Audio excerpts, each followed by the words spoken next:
Today, we flushed the cooling system on our Z about a dozen times.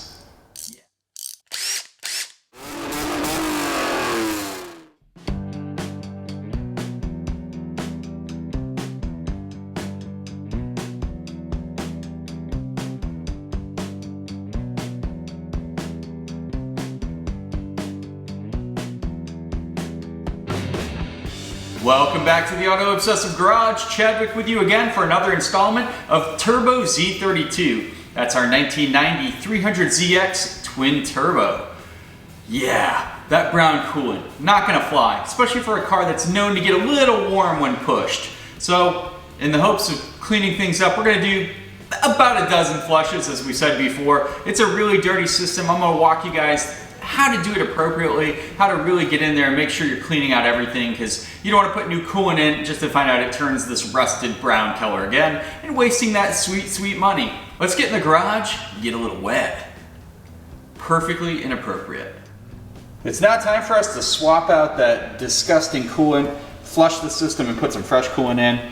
As you guys remembered, a little brown looking in there. Yeah, it's not good for business. So I'm gonna walk you guys through the easy way to do this. First things first, we're gonna drain this coolant out. There is a petcock at the bottom of the radiator, opposite of the side with the lower radiator hose. So I believe it's on the passenger side of this vehicle. We'll release that, drain it into a bucket, completely drain the system. Then we're gonna refill it with distilled water. So distilled water is very important. We're then gonna heat the car up, probably 10 minutes, 15 minutes, so we get to operating temp, and then we're gonna go ahead and drain that out. Here is the system cleaner I'm going to use for the coolant system. I'm going to run this through after I've run through clear water already. A full load of clear water in the system, that way it does its optimum amount of cleaning. Run that again for 15 minutes through a whole heat cycle. Drain that again. And you're going to kind of keep repeating that until everything's clear. Obviously you're going to need a lot of distilled water on hand to do this. You're going to probably have to do this a few times depending on how nasty your cooling system is. That's how I'm going to do it. Let's go ahead and start things off by draining the cooling system. For the radiator petcock, it's as simple as coming under the car, looking up on the passenger side of the radiator, and you can see it right here. You can loosen that by hand sometimes. Sometimes you'll need a pair of pliers to go ahead and grab a hold of that and twist it loose. Don't use too much force, it is plastic. It's going to drain slow, and then we're going to take the radiator cap off the top, and that flow should increase. So we're going to go ahead and put our 5-gallon pail under here first. Alright, let's loosen the petcock and see what happens. Of course, it's got to drain out in interesting places, so get your bucket ready to catch that. There we go, petcock removed completely. And you're going to get that kind of chug flow. You can see the coolant's pretty gnarly looking. Let's go ahead and loosen the radiator cap. Top, we want to loosen our radiator cap at this time. Now we're getting coolant everywhere. Oh shoot. There we go. A little bit of a disaster, but that's fine. Every time I do coolant, I always manage to get a good amount on the floor, but meh. Yeah, this is smelly old coolant for sure. To access the coolant overflow tank on the 300ZX, we're in the driver's side front wheel well. You can remove this bottom panel right here in the wheel well. It's going to be a combination of Phillips head screws and some pop-out retaining pins. And we should have access to that coolant reservoir tank. Little plastic trim tool removal item here. Should do the trick.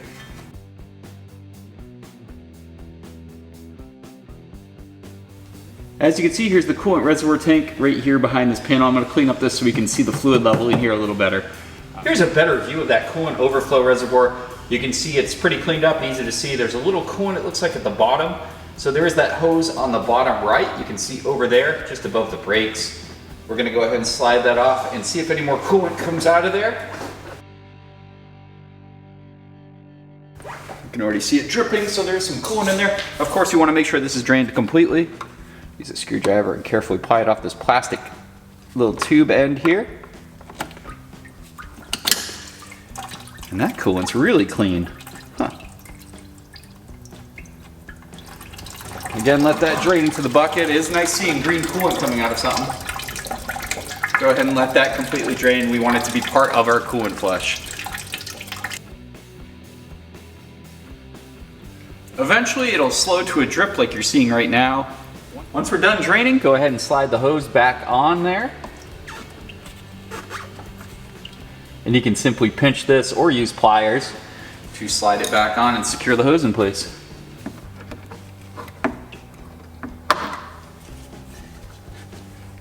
And we're good to go. Reservoir tank is now drained. Make sure you put your petcock back on the radiator, and it's time to run some distilled water through. Before we flush, let's go ahead and look at our condition of our water. We are not looking too great. As you can see, it's just really gnarly looking.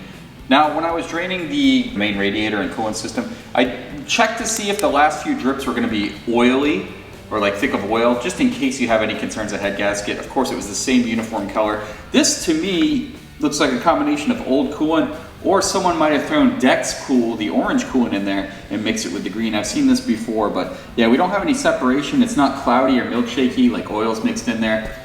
Let's start the flush and see how clear we can get this coming through. Also, make sure you're disposing of your coolant, your used coolant, appropriately. I like to put it back in the containers or old coolant containers and then bring them to the local recycling center and they take care of it. So make sure you're doing the same. You definitely don't want to drop this on your yard or down a drain, because it will contaminate your groundwater. And animals love this stuff because it does have a sweet flavor and it will make them extremely sick and kill them. So make sure you're doing the right thing. Time to add our distilled water to the system now that it's completely empty from coolant. You want to go ahead and get a really nice fitting filler here, because anything not tight down here, it will overflow and just make a mess.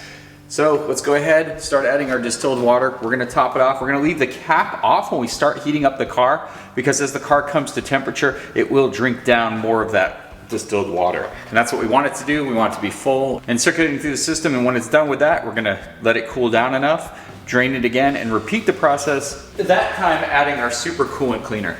But this time it's just going to be adding distilled water. Let's go ahead and fill her up.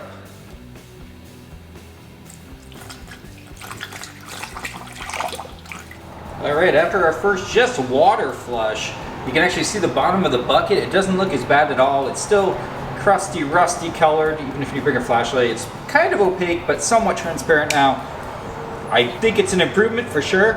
Time to go ahead and run the coolant system cleaner through and see what that water comes out looking like. All right, guys, this is gonna be the flush where we use the super cleaner to clean out all these contaminants. After putting the bottle in, we're going to actually top off the system with more distilled water. And again, run the car through a couple of heat cycles, 10 to 15 minutes. Let it cool and drain again and see where we're at. All right, I'm going to fill the rest up with distilled water and we'll see where we're at after this fill and drain. Okay, here's after doing the coolant system cleaner. Now I did 4 cycles of this, guys, so I expected it to be a bit darker, and it is quite dark, as you can see. You can see when I shine a flashlight into it. Let me get a glass cup just to see what color it truly is, but yeah, this is 4 cycles. I expected that cleaner to get a bit of garbage out of there, so let's see what color it looks like in a clear cup. And here we go, a nice cup of coffee. Pretty light coffee, though. It's like caramel, actually. It's like caramel, Daddy. It's like melted caramel. But this is after 4 cycles, so that cleaner probably got a lot of that stuff out. The next thing we're gonna do is another thing of just pure water again, and then we'll get that out, and hopefully we're looking a lot clearer. Yeah, it's still opaque, it's still kind of gnarly, but let's keep going. Time to fill the car up and do one more heat cycle.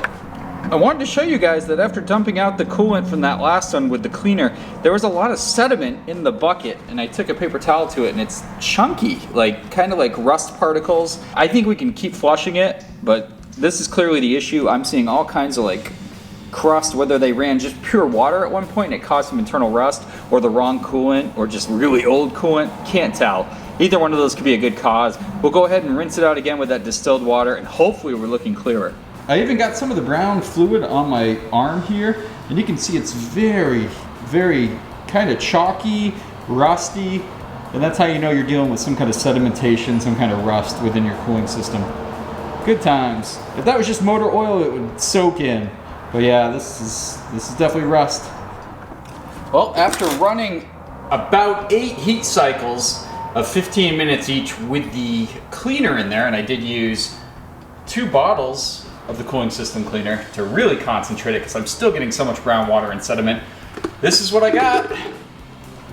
Still really brown. I kind of expected it to get brown just because that cleaner should be knocking all that nasty stuff and sediment out. Let's take our truly scientific glass, and we're still rocking coffee. Kind of lighter, but it's about the same. Still smells like old coolant, but yeah, getting lots of sediment. Let me dump this bucket and I'll show you guys what we're working with. So I completely cleaned the bucket out after each flush, and as you can see, look at some of these sediment chunks. Gotta be coming from the radiator or heater core. Yep, just kind of crusty brown. Ah, great. Good times. So now I'm gonna flush it again, back to using distilled water, and we're gonna try to do it again until it gets clear. Okay, here's the bucket of distilled water directly after we did that flush. As you can see, it's really bubbly, and that's because that cleaning detergents or whatever's in that radiator flush fluid is still in the system, and this is why all those flushes tell you to go ahead and clean one more clean water cycle before you put coolant in, because you'll still have that chemical in there. So let's use our patented at this point glass test and see what we're working with. You know what? I don't want to vex myself here, but that is looking still like coffee, still dirty, but I think we're clearer. I think we're starting to see progress here. I'll see how much sedimentation is at the bottom of this one. I'm still seeing a lot of sedimentation in the bottom of the bucket, as you guys can see there, so it is time to keep flushing. We're not done yet. Could just be me, but I think I'm seeing a little progress. Doesn't it look a little lighter than usual? Let's get us a big old scoop and find out. Okay, that is definitely lighter. Oh man, are we starting to make progress? This would be fantastic. Well, let's keep going. That looks a lot more transparent. Cool. Let's flush it again. Speaking of progress, not much sediment after that flush. Maybe we are getting somewhere, and that concentrated coolant flush fluid actually did some. Yeah, let's keep going till this gets clear. Here we are again, and we've got some more brown fluid. Let's check it out though. It is looking a bit lighter and a bit more transparent. Oh yeah, look at that. Much lighter. We've gone from coffee to tea at this point. Yeah, probably another dozen flushes and we'll be able to drink right out of this radiator. Oh, this isn't getting old. Are we still improving? Let's check it out. Oh yeah, look at that. Getting that light tea color still, so let's keep flushing. I'm seeing progress. Slow, I don't know about steady, but let's keep going. All right, you guys know the drill. Another flush, another bucket full of nasty water, but I think we are seeing improvements. Our official glass test absolutely confirms that we are seeing, what is this? It's not quite tea anymore, I'd say. Kind of tea-ish. Starting to turn into a really, really weak lemonade, I'd say. So I think we're getting there. Look how much clearer it is, guys. So we'll keep checking for sediment, and I got a couple more flushes at least. Another day, another series of flushes. Let's see what we're working with this time. Still looking nice and clear, getting there. Man, progress. Let's see how we're getting it. It looked really clear coming out. Wow. Okay, it just took us a while to get there, but that is pretty clear. A little hint of some kind of discoloration, but that is basically, you know, pure water coming through there. I'm super happy with that. I'd consider that a pretty decently clean cooling system, especially given what we had at the beginning. Let's go ahead and actually put some coolant back into this vehicle. And I am done flushing. Now it's time to fill up the cooling system now that it's completely drained, flushed a million times, and ready for that new coolant. Make sure you're using the correct coolant for your vehicle. This is what I'm going to be using. I'm a huge advocate of also adding Redline water wetter to sports cars from this vintage 80s and 90s that sometimes run a little warm. Just that little bit of extra protection. I like this stuff a lot, so I would show you filling up the cooling system, but I'm doing that power steering pump, so I'm gonna actually pull a bunch of stuff off, so I can't put coolant in now. So I'll just walk you through it. Basically, you're gonna top your system off. Should take about 2 gallons, maybe a little more. And then afterwards, once you're fully topped off, and that includes the radiator and the reservoir, the overflow reservoir, go ahead and heat cycle your car a few times. Just simply get in it, let it idle, let the fan kick on a few times, let it get up to operating temp. Maybe hold it there 15, 20 minutes until you see no bubbles coming up through your radiator cap. Then you know you're good to go. You don't want to leave any air pockets in the system. I know the system's a little tricky with that, but the radiator cap off, have a little funnel in there. You should see the bubbles stop after about a heat cycle or 2, and you should be good to go. Fresh coolant in the system, a flushed out system, and your Nissan 300ZX should stay cool. But for me, on to the power steering pump.